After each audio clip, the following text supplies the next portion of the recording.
Good afternoon and welcome.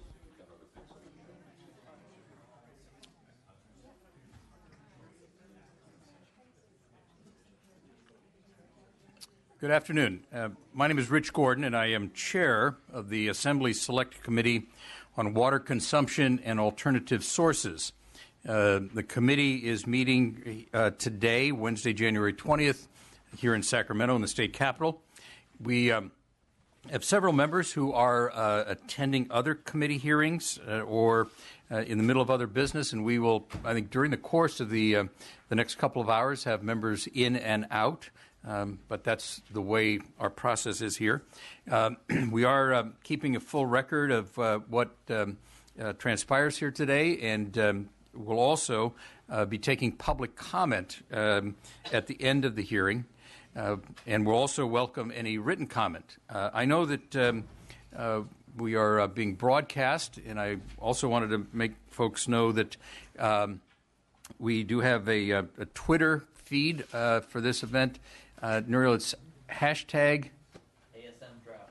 Hashtag ASM Drought. If you want to engage in Twitter conversation about this hearing while it's occurring.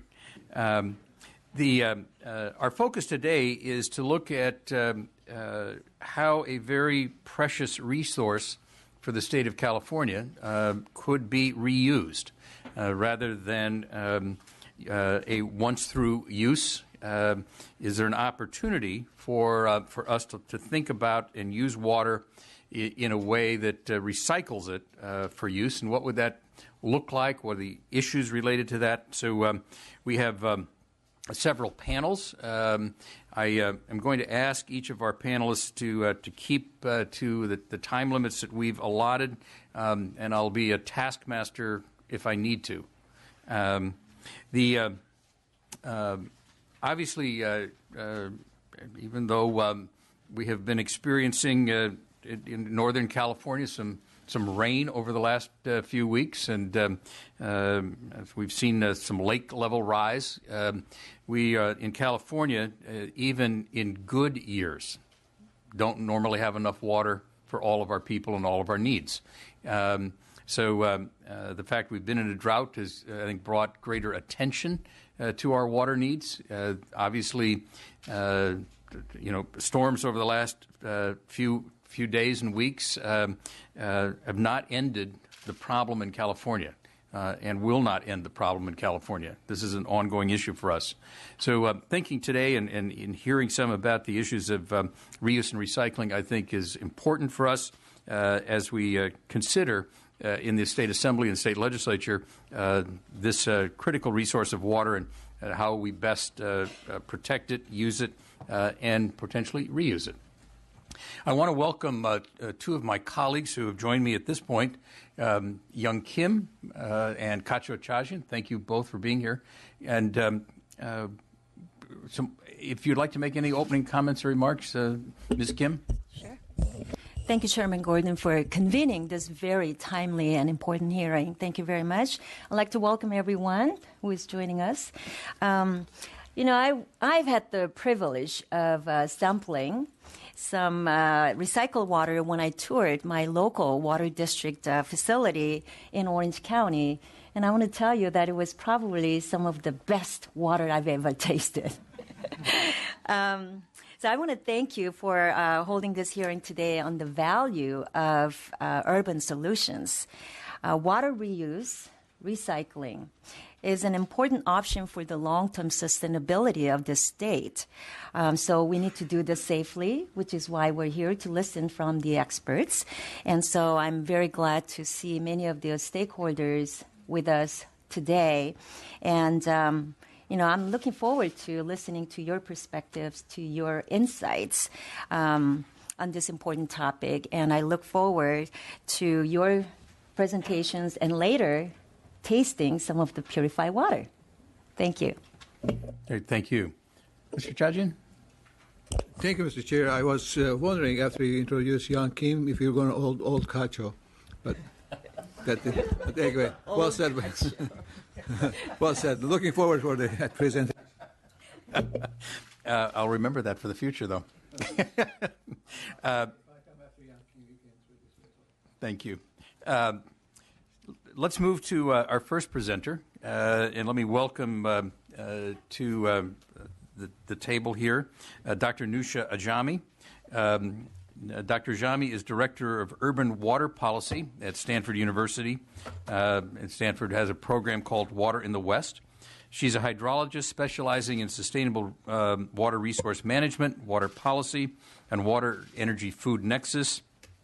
She also serves as an appointee to the Bay Area Regional Water Quality Control Board. Dr. Ajami, welcome. Good to see you again. Thank you so much. Yeah. Thank you for inviting me. And thank you for having me here, Chairman Gordon and Assembly Member Kim and Adajian. As you mentioned, California has been certainly experiencing one of the most severe droughts in the past 4 years. And even though it has been raining on and off this past few months, we are in such water deficit that's going to take a long time before we get to the full recovery of the drought we have experienced. Obviously, the drought has provided a lot of opportunities for us to think and rethink the way we manage our water resources, and has definitely offered a lot of insight in the way we do not want to move forward and the good things that we are doing in the state, including recycled water and recycling and reuse. Diversification is certainly a way forward. Different regions in the state have different opportunities to diversify their water supply portfolios, and they're all not going to look the same. But certainly recycled water will be part of that diversified portfolio in different magnitude, depending where you are in the state. My presentation will focus partly on recycling and reuse, and also I'll talk a little bit about the challenges we are facing in implementing some of these solutions. As you all might know, nature is the hydrologic cycle, and the nature is a very efficient purification system. The only problem is it takes time, and it also has the temporal and spatial pattern that it has does not necessarily always match what we want, and it's very hard to predict. Here I'm going to talk a little bit about municipal water reuse, focusing on both recycling as within the municipal and cities or regions, and also on-site reuse, which focuses on end users. Municipal reuse are like treated wastewater, indirect potable reuse, direct potable reuse, and then stormwater capture, which basically capturing the rain and stormwater and cleaning it up and putting it back in the system to be used for irrigation and other purposes. So as Chairman McGordon, you mentioned earlier, we are very used to this once true system in our water use cycle.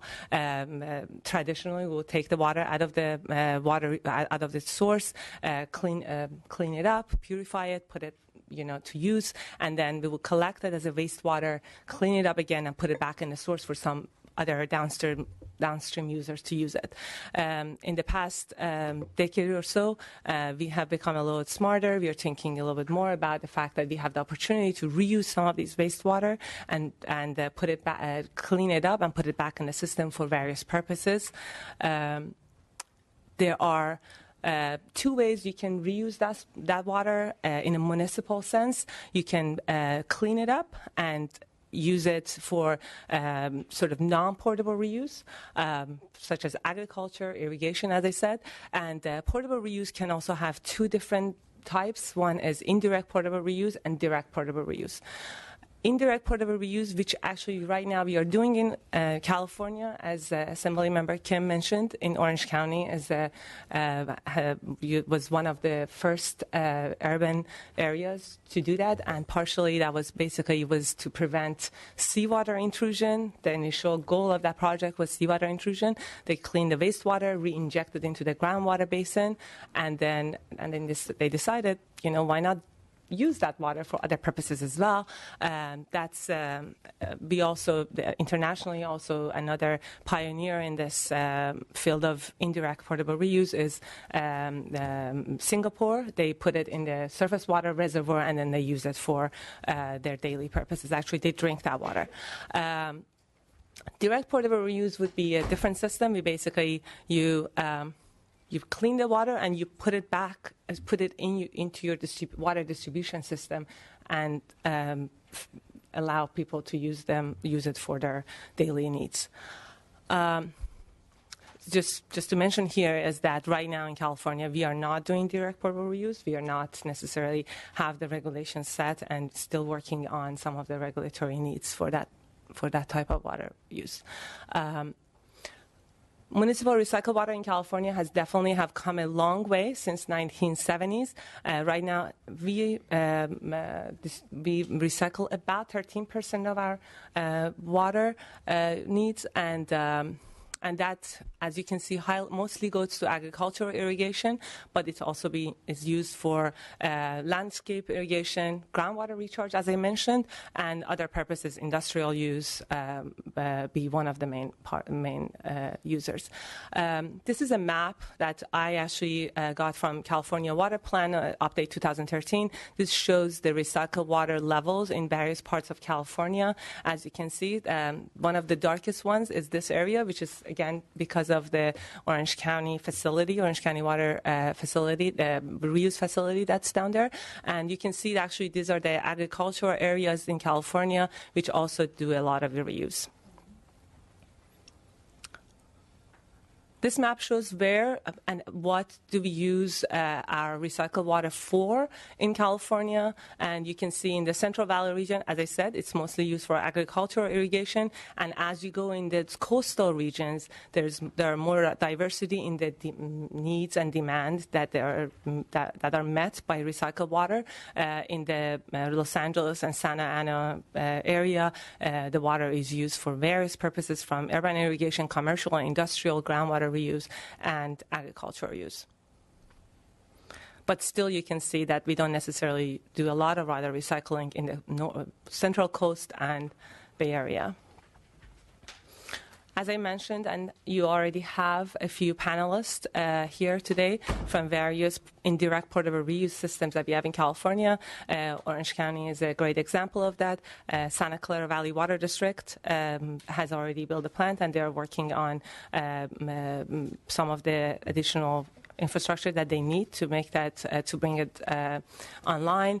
And also West Basin, also in Southern California, uses that water for industrial use and for agriculture, and also again indirect portable reuse. Re-injecting the groundwater. Another way of reusing is stormwater reuse. As I said, pretty simple. The water, we have rain. We can capture that rain instead of allowing it to kind of just flow over our roads and impervious areas. You can collect that water and clean it up. The good thing about stormwater is because it comes down very quick from, it's a clean water that basically can be collected and doesn't require a lot of resources and money to clean it up. So it's a very quick reuse and pretty cost-effective. So you can basically clean it up, you put it back for various purposes. Generally, our urban areas they are covered with impervious covers, about 75 to 100%. There is a big movement right now to promote more green infrastructure and low-impact development that would basically allow for some of this water to be captured naturally and then cleaned up and get re-injected to the groundwater system, and also basically naturally filtrating to the groundwater system. There are a lot of, right now actually Los Angeles has been undertaking various major stormwater capture reuse systems. This figure on the right shows the project that has been done by 3 people. They actually created the cistern under, and this is before and this is after, under a parking lot, and they basically capture a lot of the stormwater, keep it in a cistern, clean it up, and reuse it. Another way of stormwater capture is basically like rain barrels, and as I said, these low-impact development and green infrastructure also can play a major role. That on-site reuse is a different kind of reuse. It's smaller in magnitude, but no less valuable. It's very important. It has two values from my point of view. One, it raises awareness because this is generally done by individual homeowners or buildings, so people are closely connected to the effort, and also. It's an additional source of water that can be used. You capture the water from bathroom sink, dishwashers, clothes washers, or the kitchen sink, and clean it up, and you can use it for flushing toilets, watering plants, and for cooling systems. This is just a very small cartoon that shows how that works, just basically collecting all this water, putting it out, cleaning it up, and they basically use it for irrigation. There are limitations how you can use it in different facilities and different homes. And then this is for like a large, like it's a hotel, but you can also do it for a large multi-unit buildings that basically collect the water and reuse it for flushing toilet. We are actually at Stanford, a few of our new buildings, they all use recycled water for flushing toilet. And I know Ms. Kehoe is here. She's going to talk about all the projects that San Francisco is undertaking to promote on-site reuse. So it provides a great opportunity and a new source of water. I would like to talk a little bit about how to pay for such projects. Obviously, the large projects are easier to finance and fund.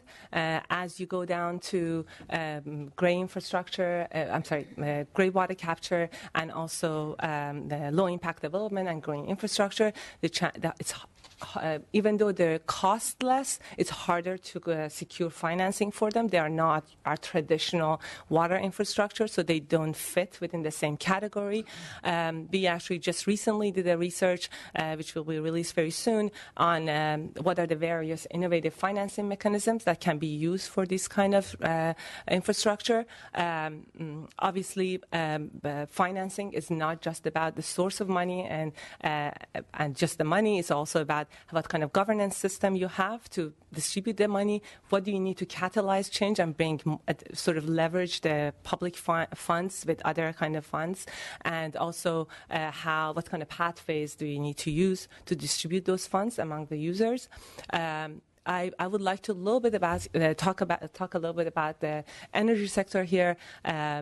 California actually, because of the 1990s energy crisis that we endured, we actually overhauled our energy sector, and basically through a series of strategic research and effort and investment, research and development investment, and also shift in their pricing strategies, and also creative and innovative regulatory policies.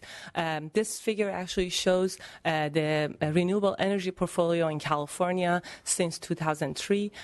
You can see actually 2003 was the year that we passed the renewable energy portfolio, and you can see since 2003 to 2014, the capacity has increased significantly. And another thing that sort of directly connects to that is that since then, which is, again, this is from 1998, this is annual U.S. annual grid connected for PV capacity, and then also the red line basically shows the average median installed price of residential and commercial PVs, and you can see as 2003 was the year we passed the renewable energy portfolio. As the capacity increased, the price of installing PVs has decreased and dropped.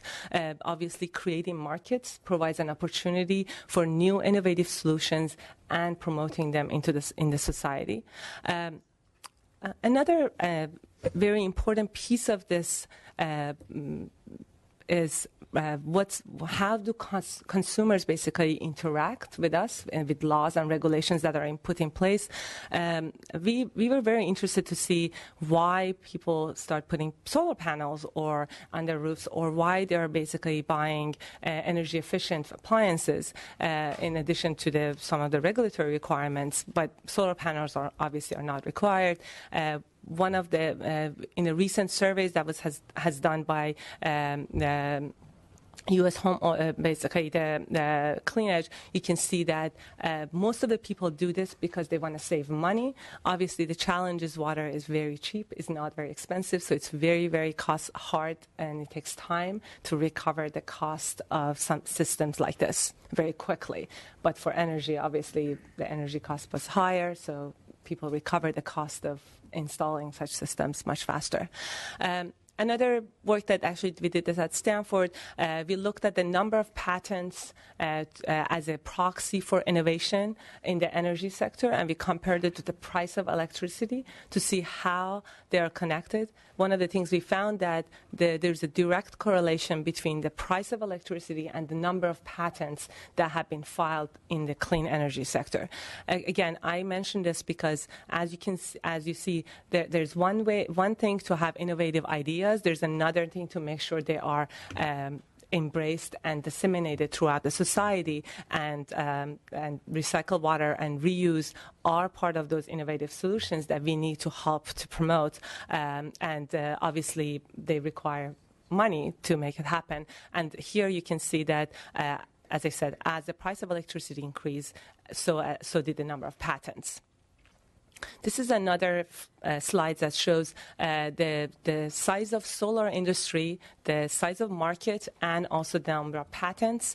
As you can see, as the number of basically the market size increased, the number of patents also increased. Again, this is a direct correlation between creating markets and creating economic environments that would promote innovative solutions. And this one is for wind energy. I'm not going to go through the list of policy challenges and opportunities because I sort of mentioned them throughout my presentation. I think I would like to leave this and sort of end my presentation by mentioning there is an opportunity to embrace new innovative technologies. Obviously, recycling and reuse is one of them, to diversify our water supply portfolios. We need to move to the 21st century solutions by providing 21st century opportunities for people. And financing is certainly one of them. And as we are trying to promote recycled water and reuse, and you can see, as you have such a great panel together with all these different people who are doing recycled water and reuse throughout California. The point is, how can you spread the goods and allow everybody be able to have access to such innovative solutions? And I think these are some of the ideas that can be very helpful in doing that. Good. Thank you very much. A couple of questions. One,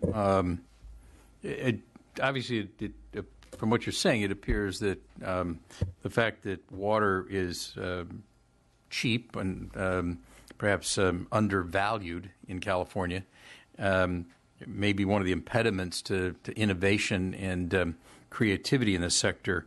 And appreciate the fact that you've identified some thoughts for us in that regard. Currently, take an average consumer, if I wanted to install a gray water system in my home, do you have any idea of how long it would take me to recoup that cost? I put solar on my roof, and I know that I've got a couple of years, and that's paid off essentially by the savings I've incurred. Any similar metrics for gray water systems? So the answer is twofold. One is the fact that not everybody can right now install a gray water system within their household because it's not necessarily allowed everywhere. We don't necessarily have not all the jurisdictions allow for such a system. And also the price of water is very different from place to place. It can take a long time. certainly more than 2 years. And depending on how complicated that system is, it's much easier. If you want to put a rain barrel, so it's much cheaper, obviously. But if you want to put a very sophisticated gray water system, it can cost between $5,000-$10,000, maybe less, maybe more. But still, you need to think about the fact that we are not paying that much for water, and the recovery costs can be a long time. With for many homeowners with rooftop solar, they're moving towards getting distributed energy source rather than off the grid. To what extent do you think that in some future day could I have a distributed water system and not have to have water pumped to my house? There are people who are off the grid in California, and they basically they use well water and clean it up and use it, obviously. The challenge with the distributed water systems in our normal lifestyle, in our current urban infrastructure, is that it's very hard to calculate how much water you're saving or how much water is being used. Obviously, not everywhere in California we are metering our water use. So hopefully in a few years we will get to that point. But also electrons are easier to calculate, electron in, electron out. So it's very easy to say that's why I mentioned the governance sort of structure is really, really important. We need to define how you calculate these kind of efforts that people put. If they put a solar panel, they can calculate that. If they want to put a green infrastructure, or they're going to put low impact development, they want to rip off their driveway and put a more pervious surface to capture the water, or put a cistern, they need to be able to calculate that. So some of those challenges are there, and I really cannot. I don't necessarily have a perfect answer to your question, but I'm sure at some point we will get to the point that part of our water will come from some of the water that we collect within our household. And finally, in terms of stormwater collection and reuse, are there impediments to doing that we should be aware of in the legislature? Whether maybe there's a policy we need to impact, or something we need to consider that creates an impediment to stormwater capture? Stormwater capture, actually, it's mostly the fact that there's a cost associated with putting infrastructure in place to capture stormwater and clean it up and reuse it, and I think that is definitely that's definitely one of the problems, and also. Stormwater capture can be a great solution for coastal regions, not necessarily in the sort of central part and the eastern part of the state. These are all water rights, so different people use the water and they put it back in the river, somebody else uses it. So there are little challenges there as though you'll go upstream. But there are so many opportunities to use that for the coastal regions, and I think the financing would be one of the major hurdles to implement some of these stormwater capture systems.